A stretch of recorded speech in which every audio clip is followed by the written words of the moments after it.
Good evening বন্ধুরা, কেমন আছো সবাই? আমি খুব ভালো আছি। 2-3 দিন ধরে ভিডিও দিতে পারছি না।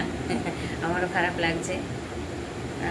ব্যাপারটা হচ্ছে যে বাড়িতে আমি এখন একাই, সময়ও কাটতে চাইছে না। কাজেই আমার সঙ্গে রয়েছে এই যে আমার নাতি, আমার পোষ্য, আমার বাবান। প্রতিদিন এই টাইমে ও আমার কোলে চলে আসে, কোলে এসে ঘুমোবে, একটা ঘুম দিয়ে উঠবে বন্ধুরা। তারপর কি করবে জানো? ঘুম থেকে উঠে খেতে যাবে, খেয়ে টেয়ে উঠে ব্যাস আস্তে আস্তে গেটের বাইরে বেরিয়ে চলে যাবে। মানে এত বোঝেও। এখন এই কোলের মধ্যে এসে আমি বসেছি, ও আমার কোলের মধ্যে এসে বসে পড়েছে। একে নিয়েই আমার সময় চলে যায়। সন্ধেবেলা হলে সময়টা ঠিক কাটতে চায় না, এদের নিয়েই সময় চলে যায়। ভীষণ ভালো, এত বোঝে।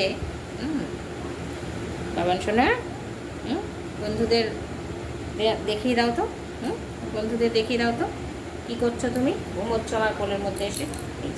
এই দেখো, টাটা করে দাও বন্ধুদের।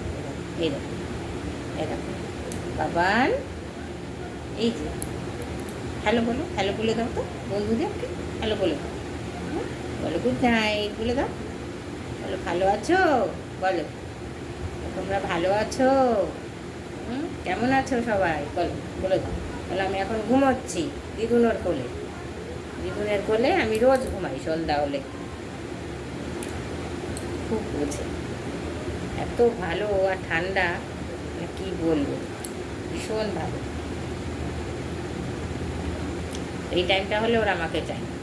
রাত্রিবেলা আবার মাকে পেয়ে যাবে, মা এসে যাবে দোকান থেকে, মা এলে মার কাছে চলে যাবে। সারাদিন আমার কাছে থাকে। দেখো একটু দেখিয়ে দাও তো, দেখিয়ে দাও, দেখিয়ে দাও, আমার বন্ধুদের দেখিয়ে দাও তো, দেখিয়ে দাও। বলো কেমন আছো? দেখিয়ে দাও।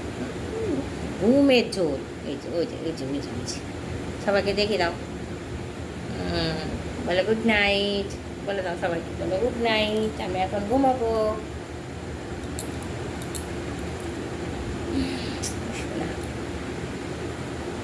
আচ্ছা, আজ এই পর্যন্তই, টাটা।